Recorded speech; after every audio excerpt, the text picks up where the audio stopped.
Hello mga kataro. Ito na naman po, no? Ngayon lang tayo nagka-oras. Kanino tong energy na to, no? Ito yung energy na ano, no, parang na ano natin, ha, dating nagsimula kayo, no, bilang magkaibigan. No, tapos marami kayong ano, ha, pinagdaanan, no? Maraming masasayang memory.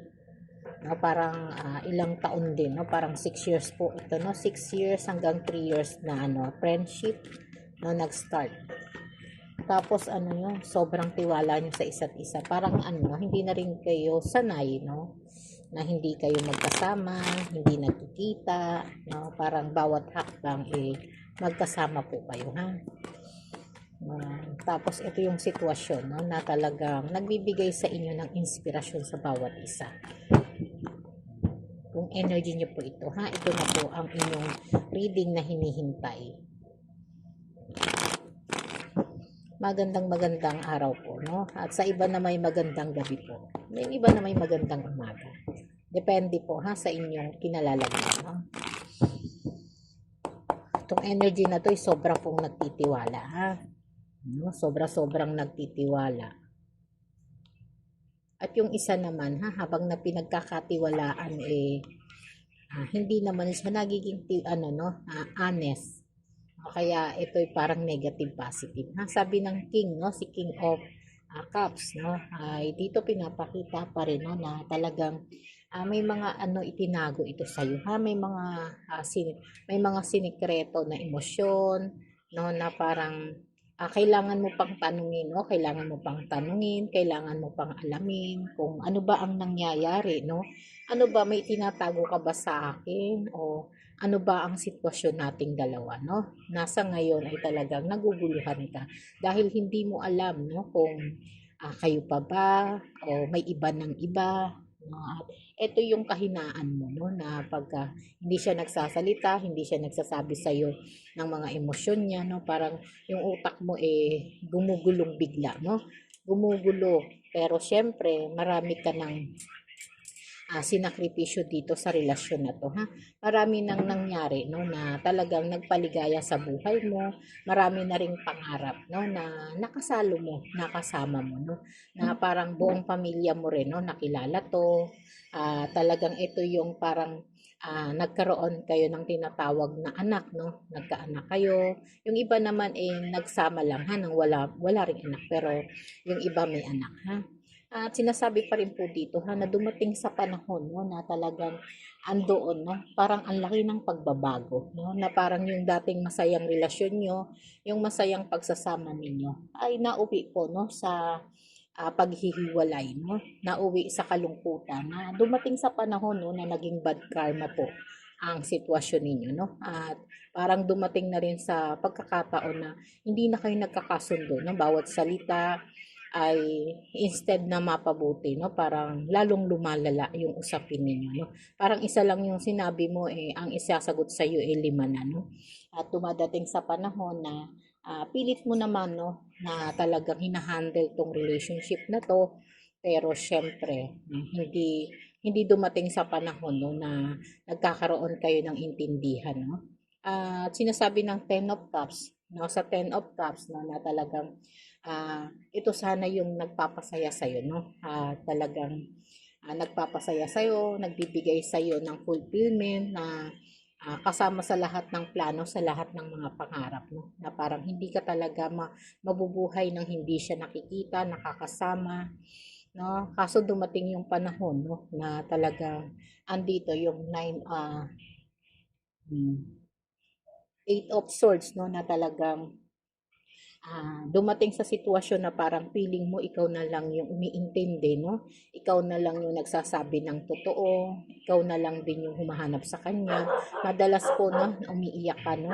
Madalas po, no, na parang sinasabi mo sa sarili mo, parang gusto mo na ring tapusin, no, itong relasyon na to. At ito yung mga sitwasyon na parang naramdaman mo, no, na ikaw na lang yung nagmamahal, no, parang siya wala na pong pagmamahal sa iyo, no, kaya sabi mo sa sarili mo parang gusto mo na rin po, no. Kasi nga 'di ba, akala mo kasi kayo na talaga kaya tinitiis mo tinitiis mo yung sakit na nararanasan mo, no? Pero akala mo, no, ipaglalaban ka niya, no? Sa panahon ng maraming pagsubok, sa maraming problema, ay naging matatag ka pa rin pagdating po sa relasyon yung dalawa, no? Dahil nga siguro nagkaroon din kayo ng anak, kaya hindi mo basta-basta binibitawan to, no? Pero sa kanya, dumating sa panahon, no, na nagpapakatatag ka pa rin, no? At binibigyan mo pa rin siya ng pagkakataon, no? Kahit madalas po kayong nagkakaroon ng pagtatalo, pag-aaway, o sabihin na natin, no, na talagang nararamdaman mo na ang laki ng struggle, no, sa relationship ninyo, na pagdating po sa seryosong relasyon ay wala ka pong mahanap na sagot, no, na parang dito kaya ka pang ipagpalit, no, sa mga ibang kaibigan, sa barkada, no, na dito sinasabi sa ano na to, no, na talagang dumadating sa sitwasyon na sa Six of Swords ay talagang parang gusto mo na rin, no, at gusto niya na rin mag-let go, no, after ng maraming pagsubok ay parang dumadating kayo sa panahon na parang feeling mo mamamatay ka na sa sama ng loob, no, na hindi ka na rin nakakatulog, tensyonado na rin, no, at ano sa ending, no, parang wala na po kayong napag-uusapan, no? Wala nang napag-uusapang dalawa. Dumadating sa sitwasyon na talagang kahit balik-balikan mo yung nakaraan, no? Yung masayang alaala ninyo ay talagang napalitan ng sobrang kalungkutan, ha? At dumating sa panahon na kailangan mo rin po, no, ng advice ng ibang tao, no? Kailangan mo rin pakinggan yung mga opinion nila, no? At sinasabi pa rin, ha, yung katahimikan kasi minsan hindi rin kasi maganda, no? Sabi nga dito, no, sabihin mo raw, no, ng buong puso kung ano yung mga bagay na gusto mo, ha? Kasi dito, no, itanong mo sa kanya kung bibitawan ka na ba niya, o aasa ka sa wala, aasa ka sa wala, no? Dito sinasabi pa rin, ha, sobra ka nang nasasaktan po, no? At hindi mo na kaya, no? Hindi mo na kayang maging masaya, o hindi mo na kayang mag-celebrate, no, kahit isang araw man lang ng buhay mo, no? At sabi nga dito, no, gawin mo lang daw kung kalmado ang isipan, ha, kasi hindi ka naman po niya bibitiwan, eh, no? Hindi ka niya bibitiwan kahit anong mangyari, no? Kasi sabi nga dumadaan lang daw po siya sa maraming problema, no, na hindi niya masabi sa iyo, no, pero andoon pa rin po, no. Sabi nga dito, no, dahil nga may anak kayo, mayroon pong ano, no, na talagang magkaroon pa rin kayo ng renewal, no, at pagkakasundo, ha. Kaya wag pong mawawalan ng pag-asa kasi hindi ka po nito bibitiwan, no. Sabi nga dito, ikalma ka lang daw, ha. Ikalma mo lang daw ang sarili mo dahil andiyan pa rin po yung totoong pagmamahal niya sa iyo, ha. Ilalaban ka nito, ha.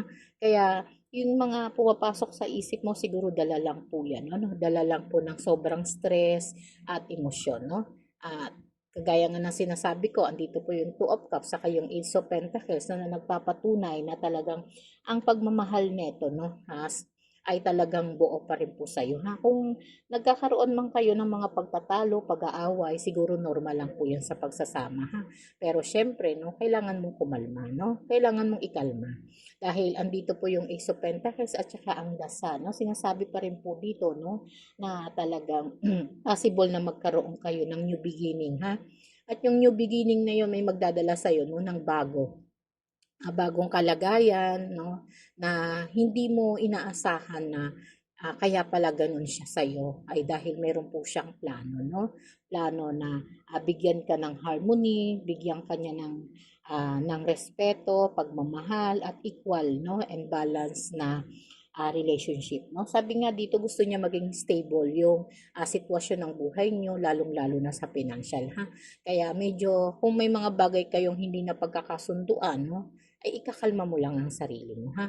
Ikakalma mo yung sarili mo, hintayin mong siya ang magsabi sa iyo kung saang bahagi ng buhay mo, kung anong parte ng sitwasyon ng kalagayan niyo ang magiging kalagayan niyo sa relasyon niyo, ha. Sabi nga dito, no, mananatili po kayo kasi kayo na yung forever, no. Sabi siya daw po yung ibinigay sa iyo ng tadhana. Kaya wala kang dapat alalahanin, wala kang dapat ikasama ng loob. Kung may mga misunderstanding kayo na hindi na pag-uusapan, pwede niyo naman pong buksan, ha. pwede niyong pag-usapan o gusto mong maging tapat ka sa kanya para mas mabuti, no? Kasi ito yung energy na magbibigay sa iyo ng masayang pamumuhay po, no?